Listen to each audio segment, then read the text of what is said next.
Bismillahirrahmanirrahim. Assalamualaikum warahmatullahi wabarakatuh. Sahabat saya 78 yang dirahmati Allah. Hari ini kita patut bersyukur kepada Allah Subhanahu wa taala karena masih diberikan nikmat iman dan Islam, nikmat sehat walafiat, sehingga kita masih bisa diberikan kesempatan untuk senantiasa bertobat, memperbaiki diri kita, sehingga nanti ada saat kita dipanggil oleh Allah menghadap Allah dalam keadaan bersih dari segala dosa-dosa dan diampuni segala dosa-dosa kita dan diwafatkan dalam keadaan husnul khatimah. Amin amin ya rabbal alamin. Sahabat saya 78 yang dirahmati Allah, pembahasan kali ini kita bicara tentang riba. Jadi riba itu adalah perkara-perkara yang memang masih menyelimuti, menggerogoti, mempengaruhi pemikiran-pemikiran kaum muslimin dan muslimat saat ini. Sahabat saya 78 yang dirahmati Allah, Allah sudah menjelaskan dalam Al-Quran bahwa riba itu adalah haram.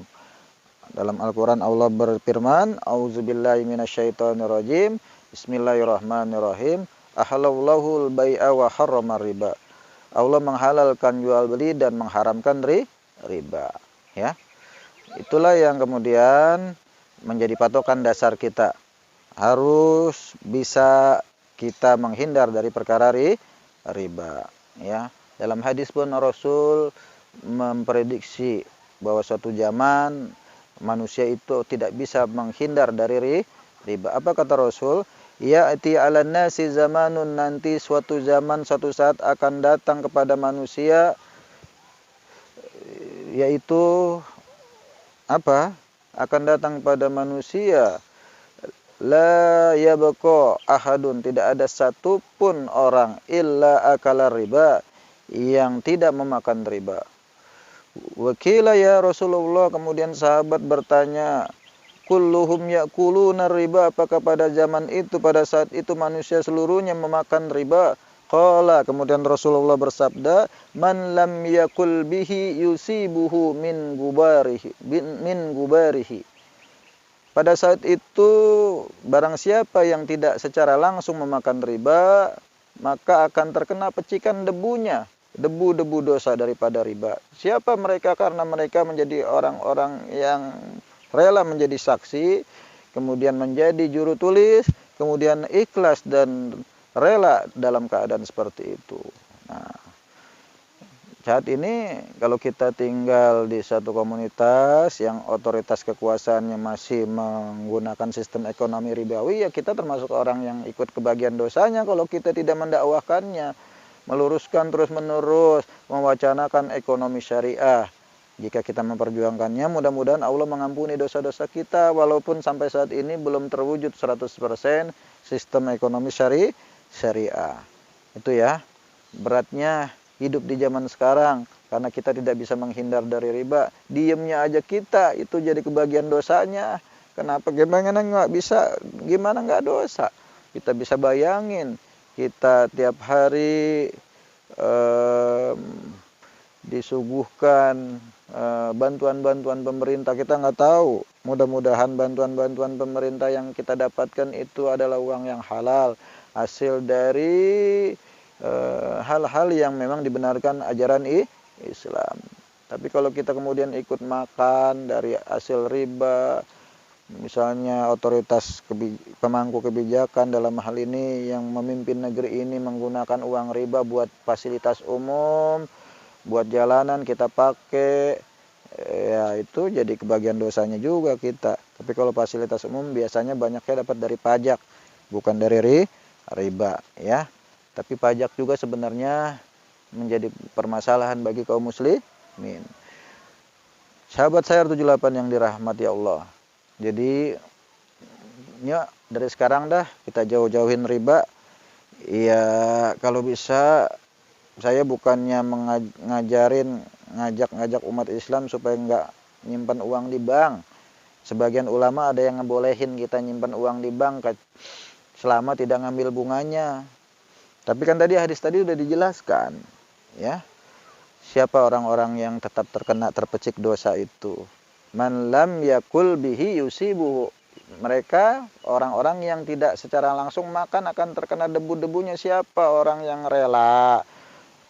Siapa lagi orang yang menjadi saksi, orang yang menjadi juru tulis, termasuk kategori di dalamnya yang nabung di bank-bank ribawi. Jadi termasuk orang-orang yang terkena percikan debu-debu dosa riba. Ya, silakan kalau yang masih tetap merasa nyaman nyimpan uang di bank nggak apa-apa. Memang lebih aman kalau dilihat dari sisi keamanan, lebih safety ketimbang kita naruh di rumah, naruh di kolong tempat tidur, di bawah bantal atau di celengan. Hanya saja di perbankan itu kemudian menjadi permasalahan. Bicaranya kan bukan cuma kita nggak ngambil bunganya. Uang nasabah itu dikumpulin, kemudian dipinjemin ke investor, ke konglomerat-konglomerat buat modal usaha. Duit kita nabung capek-capek lama-lama dipinjemin ke orang lain tapi kita nggak dikasih tahu. Itu yang kemudian menjadi permasalahan. Akotnya, izab qabulnya bermasalah. Sebagian ulama mempermasalahkan itu.